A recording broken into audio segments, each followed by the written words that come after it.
존경하는 세계 NGO 회원 여러분, 그리고 국민 여러분, 안녕하십니까?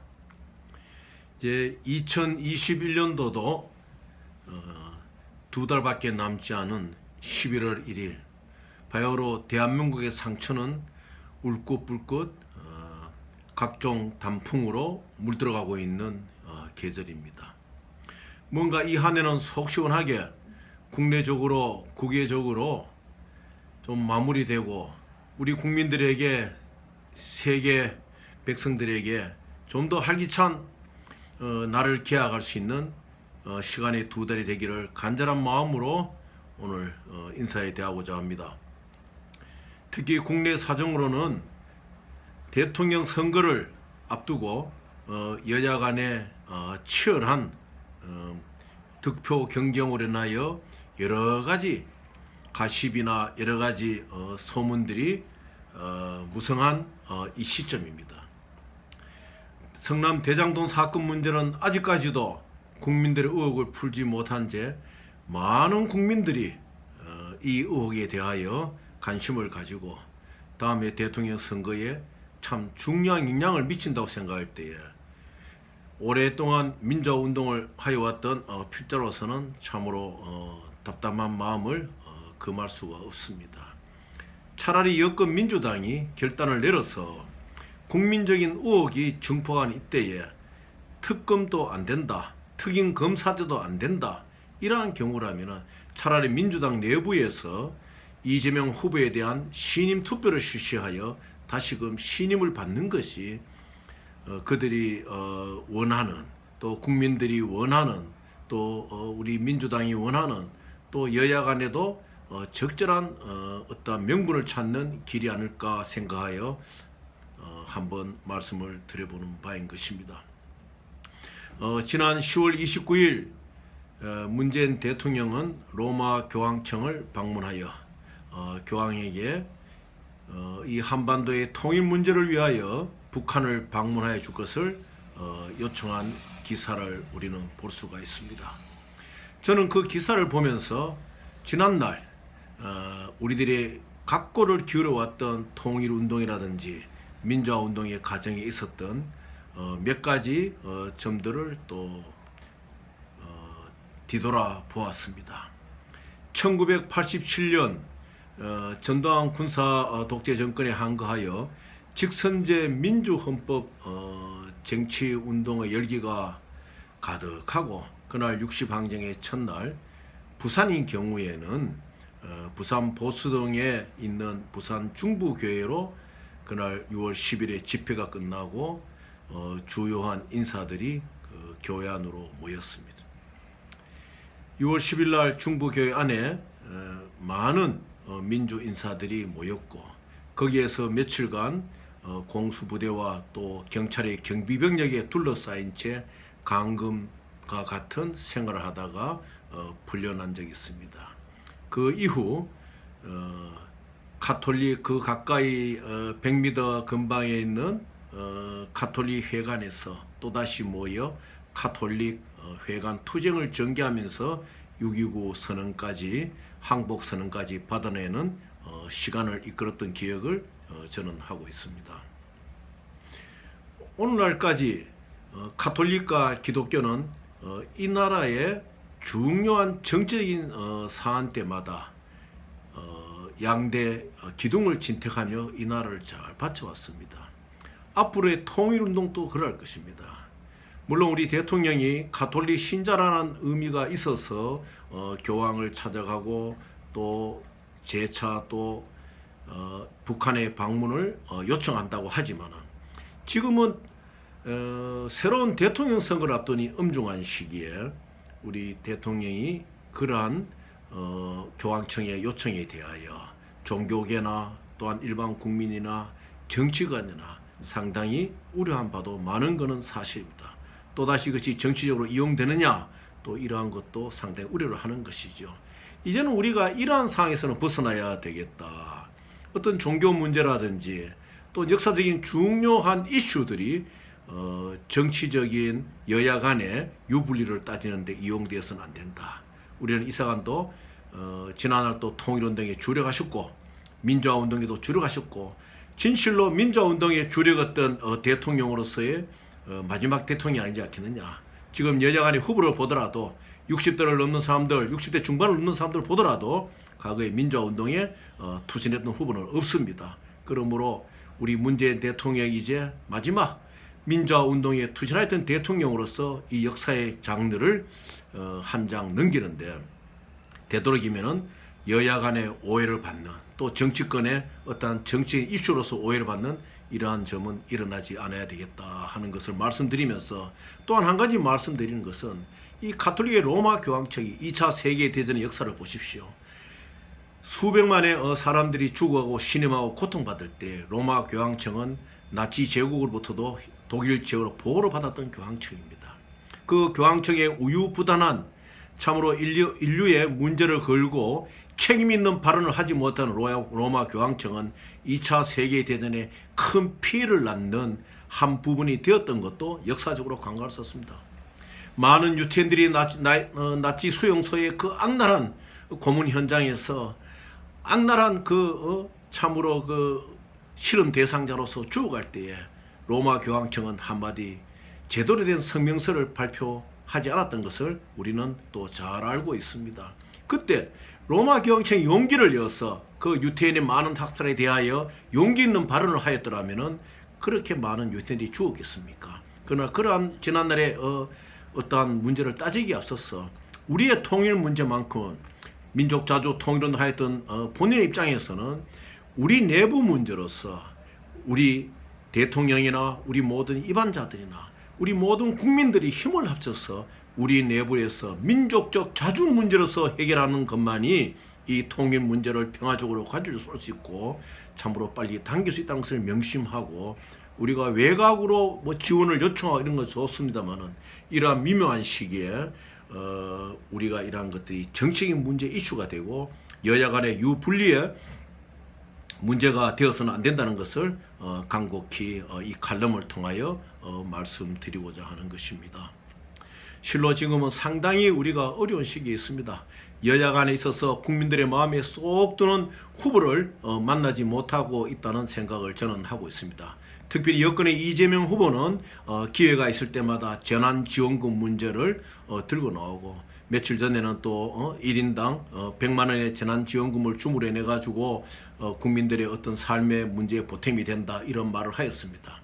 또한 어떠한 예비 후보는 재난지원금의 문제가 아니라 이 코로나 시국에 대처하여 방역 시스템을 어떻게 하시냐 어떤 기본적인 문제부터 말하는 것이 우리 대권 후보의 태도가 아니겠냐 이러한 의미의 발언도 하는 것을 보았습니다. 실로 저는 이렇게 생각합니다. 재난지원금 문제나 이런 지역적인 문제가 아니라 좀 더 우리 여야 후보들이 폭넓은 정책의 대안을 가지고 실로 이 남북 간에 대치된 상태 속에서 통일 문제라든지 이러한데 폭넓은 마음을 가지고 이 정부를 가진 이 한 해에 국민들에게 희망을 줄 수 있는 날들이 되기를 간절히 바라는 마음입니다. 특히 우리 NGO 세계연합 회원 여러분, 우리는 일치단결하여 앞으로 있어질 국가의 대사에 나아가서 참으로 인간의 존엄성과 우리 NGO의 목표인 어떤 세계 인류에 대하여 가난한 자, 빈곤한 자, 집이 없는 자, 병마에 시달리는 자, 또 우리의 도움을 필요하는 자, 이들에게 다가갈 수 있는 우리의 마음이 더욱더 열려지기를 이 칼럼을 통하여 호소드리는 바입니다. 마지막 남은 2달 동안 여러분들 잘 마무리하면서 새로운 희망과 새로운 보람의 결실을 찾는 이 한 해가 되시기를 간절히 바라겠습니다. 감사합니다. 이강수 총수 인사로 대하고자 합니다.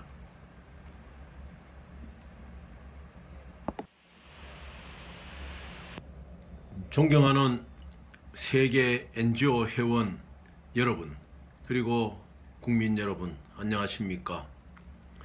이제 2021년도도 2달밖에 남지 않은 11월 1일 바야흐로 대한민국의 상처는 울긋불긋 각종 단풍으로 물들어가고 있는 계절입니다. 뭔가 이 한 해는 속 시원하게 국내적으로 국외적으로 좀 마무리되고 우리 국민들에게 세계 백성들에게 좀 더 활기찬 나를 기약할 수 있는 시간의 두 달이 되기를 간절한 마음으로 오늘 인사에 대하고자 합니다. 특히 국내 사정으로는 대통령 선거를 앞두고 여야 간의 치열한 득표 경쟁으로 인하여 여러 가지 가십이나 여러 가지 소문들이 무성한 이 시점입니다. 성남 대장동 사건 문제는 아직까지도 국민들의 의혹을 풀지 못한 채 많은 국민들이 이 의혹에 대하여 관심을 가지고 다음에 대통령 선거에 참 중요한 영향을 미친다고 생각할 때에 오랫동안 민주화운동을 하여왔던 필자로서는 참으로 답답한 마음을 금할 수가 없습니다. 차라리 여권 민주당이 결단을 내려서 국민적인 의혹이 증폭한 이때에 특검도 안 된다, 특임 검사도 안 된다, 이러한 경우라면 차라리 민주당 내부에서 이재명 후보에 대한 신임 투표를 실시하여 다시금 신임을 받는 것이 그들이 원하는, 또 국민들이 원하는, 또 우리 민주당이 원하는, 또 여야 간에도 적절한 어떤 명분을 찾는 길이 아닐까 생각하여 한번 말씀을 드려보는 바인 것입니다. 지난 10월 29일 문재인 대통령은 로마 교황청을 방문하여 교황에게 이 한반도의 통일 문제를 위하여 북한을 방문하여 줄 것을 요청한 기사를 우리는 볼 수가 있습니다. 저는 그 기사를 보면서 지난날 우리들이 각고를 기울여왔던 통일운동이라든지 민주화운동의 과정에 있었던 몇 가지 점들을 또 뒤돌아 보았습니다. 1987년 전두환 군사 독재 정권에 항거하여 직선제 민주헌법 정치운동의 열기가 가득하고 그날 60항쟁의 첫날 부산인 경우에는 부산 보수동에 있는 부산 중부교회로 그날 6월 10일에 집회가 끝나고 주요한 인사들이 그 교회 안으로 모였습니다. 6월 10일 날 중부교회 안에 많은 민주 인사들이 모였고 거기에서 며칠간 공수부대와 또 경찰의 경비병력에 둘러싸인 채 감금과 같은 생활을 하다가 풀려난 적이 있습니다. 그 이후 가톨릭 그 가까이 100m 근방에 있는 가톨릭 회관에서 또다시 모여 가톨릭 회관 투쟁을 전개하면서 6.29 선언까지 항복 선언까지 받아내는 시간을 이끌었던 기억을 저는 하고 있습니다. 오늘날까지 가톨릭과 기독교는 이 나라의 중요한 정치적인 사안 때마다 양대 기둥을 진택하며 이 나라를 잘 바쳐왔습니다. 앞으로의 통일운동도 그럴 것입니다. 물론 우리 대통령이 가톨릭 신자라는 의미가 있어서 교황을 찾아가고 또 재차 또 북한의 방문을 요청한다고 하지만 지금은 새로운 대통령 선거를 앞두니 엄중한 시기에 우리 대통령이 그러한 교황청의 요청에 대하여 종교계나 또한 일반 국민이나 정치관이나 상당히 우려한 바도 많은 것은 사실입니다. 또다시 이것이 정치적으로 이용되느냐 또 이러한 것도 상당히 우려를 하는 것이죠. 이제는 우리가 이러한 상황에서는 벗어나야 되겠다. 어떤 종교 문제라든지 또 역사적인 중요한 이슈들이 정치적인 여야 간의 유불리를 따지는데 이용되어서는 안 된다. 우리는 이 사안도 지난날 또 통일운동에 주력하셨고 민주화운동에도 주력하셨고 진실로 민주화운동에 주력했던 대통령으로서의 마지막 대통령이 아니지 않겠느냐. 지금 여야 간의 후보를 보더라도 60대를 넘는 사람들, 60대 중반을 넘는 사람들을 보더라도 과거에 민주화운동에 투신했던 후보는 없습니다. 그러므로 우리 문재인 대통령이 이제 마지막 민주화운동에 투신했던 대통령으로서 이 역사의 장르를 한 장 넘기는데 되도록이면은 여야 간의 오해를 받는 또 정치권의 어떠한 정치 이슈로서 오해를 받는 이러한 점은 일어나지 않아야 되겠다 하는 것을 말씀드리면서, 또한 한 가지 말씀드리는 것은 이 가톨릭의 로마 교황청이 2차 세계대전의 역사를 보십시오. 수백만의 사람들이 죽어가고 신음하고 고통받을 때 로마 교황청은 나치 제국으로부터도 독일 제국으로 보호를 받았던 교황청입니다.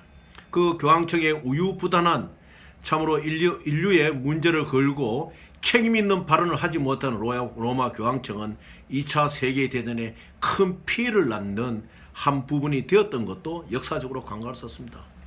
많은 유태인들이 나치 수용소의 그 악랄한 고문 현장에서 악랄한 참으로 실험 대상자로서 죽어갈 때에 로마 교황청은 한마디 제대로 된 성명서를 발표하지 않았던 것을 우리는 또 잘 알고 있습니다. 그때 로마 교황청이 용기를 내어서 그 유태인의 많은 학살에 대하여 용기 있는 발언을 하였더라면은 그렇게 많은 유태인들이 죽었겠습니까? 그러나 그러한 지난날의 어떠한 문제를 따지기에 앞서서 우리의 통일 문제만큼은 민족 자주 통일운동 하였던 본인의 입장에서는 우리 내부 문제로서 우리 대통령이나 우리 모든 입안자들이나 우리 모든 국민들이 힘을 합쳐서 우리 내부에서 민족적 자주 문제로서 해결하는 것만이 이 통일 문제를 평화적으로 가질 수 있고 참으로 빨리 당길 수 있다는 것을 명심하고, 우리가 외곽으로 지원을 요청하고 이런 건 좋습니다만은 이러한 미묘한 시기에 우리가 이러한 것들이 정치적인 문제 이슈가 되고 여야 간의 유분리의 문제가 되어서는 안 된다는 것을 간곡히 이 칼럼을 통하여 말씀드리고자 하는 것입니다. 실로 지금은 상당히 우리가 어려운 시기에 있습니다. 여야 간에 있어서 국민들의 마음에 쏙 드는 후보를 만나지 못하고 있다는 생각을 저는 하고 있습니다.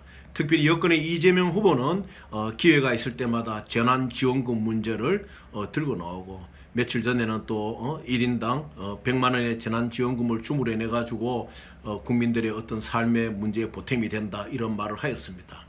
또한 어떠한 예비 후보는 재난지원금의 문제가 아니라 이 코로나 시국에 대처하여 방역 시스템을 어떻게 하시냐, 어떤 기본적인 문제부터 말하는 것이 우리 대권 후보의 태도가 아니겠냐, 이러한 의미의 발언도 하는 것을 보았습니다. 실로 저는 이렇게 생각합니다. 재난지원금 문제나 이런 지역적인 문제가 아니라 좀 더 우리 여야 후보들이 폭넓은 정책의 대안을 가지고 실로 이 남북 간에 대치된 상태 속에서 통일 문제라든지 이러한데 폭넓은 마음을 가지고 이 저물어 가던 이 한 해에 국민들에게 희망을 줄 수 있는 날들이 되기를 간절히 바라는 마음입니다. 특히 우리 NGO 세계연합 회원 여러분, 우리는 일치단결하여 앞으로 있어질 국가의 대사에 나아가서 참으로 인간의 존엄성과 우리 NGO의 목표인 어떤 세계 인류에 대하여 가난한 자, 빈곤한 자, 집이 없는 자, 병마에 시달리는 자, 또 우리의 도움을 필요하는 자, 이들에게 다가갈 수 있는 우리의 마음이 더욱더 열려지기를 이 칼럼을 통하여 호소드리는 바입니다. 마지막 남은 2달 동안 여러분들 잘 마무리하면서 새로운 희망과 새로운 보람의 결실을 찾는 이 한 해가 되시기를 간절히 바라겠습니다. 감사합니다. 이광수 총수 인사로 대하고자 합니다.